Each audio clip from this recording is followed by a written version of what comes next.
If you were hoping for a satisfying conclusion to a psychological drama, you won't get one. If you thought you might get some cool action, look elsewhere. If you were searching for answers, you're not gonna find them. I'm Gayfesh, and today we'll be talking Moon Knight Episode 6, Gods and Monsters. But before we get started, make sure to like, subscribe, and ring the bell. I should have learned my lesson from WandaVision. The final episode wasn't going to deliver any revelatory morsels. There wasn't going to be any kind of thoughtful, meaningful finale. We weren't even going to get Anthony Mackie telling the neoliberal establishment to do better. No, it was always going to be a CGI snorefest. It was always going to substitute a post-credit scene for any meaningful character development.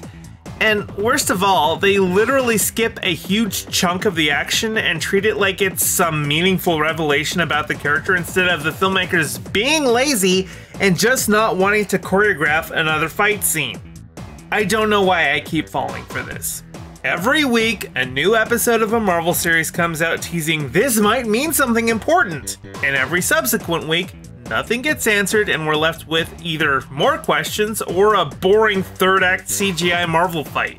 This one seems particularly offensive though, given how much time this show spent getting us invested in the mental health of the Mark Spector system.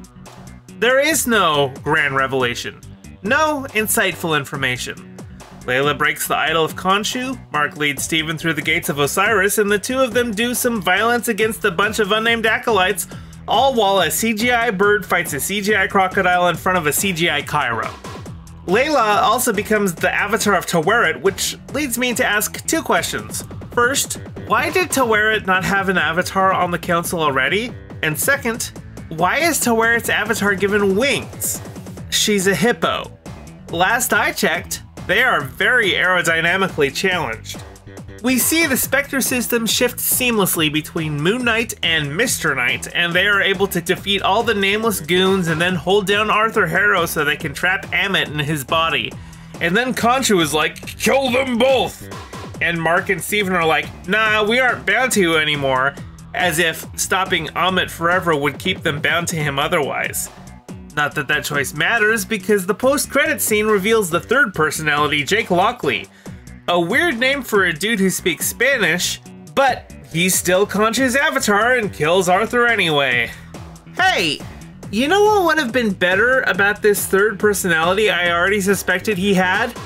If you had showed him in the actual episode instead of just using him as an excuse not to choreograph more fight scenes. I have to stop trusting Marvel series to give us any answers. Every show should be treated as pure popcorn entertainment, and anything approaching depth should be seen as a nice bonus instead of an invitation to expect better. Any major developments will be relegated to the movies, if ever. I guess I'll see y'all in my Doctor Strange 2 review, where potentially we might get answers to riveting questions such as, does Captain Carter still have that shield with the UK flag on it? So, what are your thoughts? How'd you like this show? Do you think there'll be another season, or will they bring Mark into another film or show? If they give this show a second season, they'd better rope it into the broader MCU, because that's about the only way I will be able to muster up any investment in it going forward after that finale. Be sure to like, subscribe, ring the bell, and share the video with your friends. Subscribe to my Patreon to get shouted out in future videos. Check out my Bandcamp for banging tunes, including all the tracks you heard in this video. Follow me on Twitter @GayestFesh, and don't forget to check out my podcast, The Rest of Both Worlds, where I go through Star Trek The Next Generation with a friend who's never seen it. Thank you to all my patrons, with a special shout out to Piftle Cakes and Renee Vorbeck. Your support is greatly appreciated. See you all in the next video.